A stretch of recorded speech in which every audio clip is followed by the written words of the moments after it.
Za mnoge sporni 8. amandma na Irskem velja od leta 1983 in izenačuje pravico do življenja tako za nerojenega otroka kot nosečnico. S tem je umetna prekinitev nosečnosti praktično prepovedana, pa čeprav ogroža zdravje žensk. If we retain the Eighth Amendment, what Ireland will be saying, it will be saying that we are going to continue to require women to be dying before they qualify for termination of pregnancy. We are going to continue with the growing problem of backstreet abortion. We are going to continue sending women with serious fetal anomaly to access their care, largely in the UK. Zadnje javnomnenjske raziskave kažejo, da naj bi odpravo 8. amandmaja podprlo okoli 65% volivcev, a se zagovorniki 8. amandmaja ne predajajo. Termination up to 12 weeks is proposed. This is the removal of a healthy baby in utero. There's no justification for that. This isn't the provision of health care. We're not providing health care by removing a very healthy baby.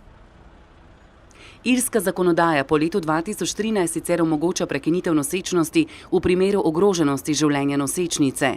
V primeru, ko življenje nosečnice ni ogroženo, pa nosečnici in zdravniku grozi zaporna kazen do 14 let.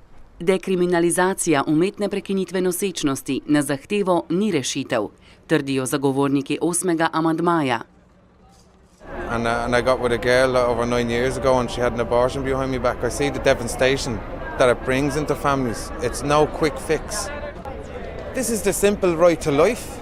If the 8th Amendment is repealed, animals will have more rights than the unborn baby. And that's just ridiculous. Številne Irke, če si to lahko privoščijo, poiščejo rešitev v tujini.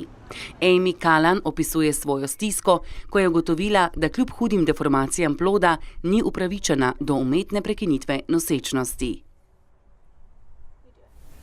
I thought, this baby, I can see the heartbeat, but it has no brain. And I thought, they have to do something in this case. This is severe. You can't live without your brain. And I thought that this would be a special case. I was surprised it wasn't, like really surprised. I think I went into this just numbness though. Leta 2016 je po uradnih podatkih v Veliki Britaniji umetno prekinitev nosečnosti opravilo 3265 žensk, a je to število najbrž še višje. Veliko žensk, ki si poti v tujino ne morejo privoščiti, se namreč zateče k bolj tveganim oblikam prekinitve nosečnosti.